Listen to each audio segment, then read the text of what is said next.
Ang video na ito ay ginawa upang mapabagal, mapatanggal, mapaslow ang pagluluto na ito. Imbis na mapabilis, ang dami kasing alam. So, ngayon, magluluto tayo ng sinabawang isda. Panoorin nyo na lang yung video kung paano gawin. At kung ayaw nyo naririnig yung boses ko, pakimute na lang.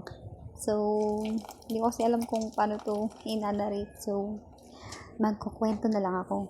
Dati, nung high school ako, nagkaroon lang ako ng 5 inspirasyon. Inspirasyon lang kasi hindi tayo jawable dati. Diyos ko po. Kung nakita nyo lang ako dati, huwag nyo lang imagine. Diyos ko, Lord.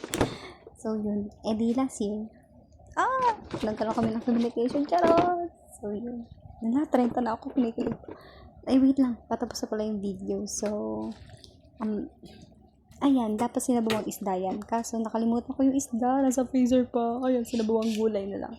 Sana proud yung mga vegetarian friends ko. Kaway-kaway. Kaso may bawang at sibuyas nun. Pero, pwede na. So, yun nga. Ayan na siya. Luto na. Sige na nga. Bye! So, we continue na lang yung kwento ko.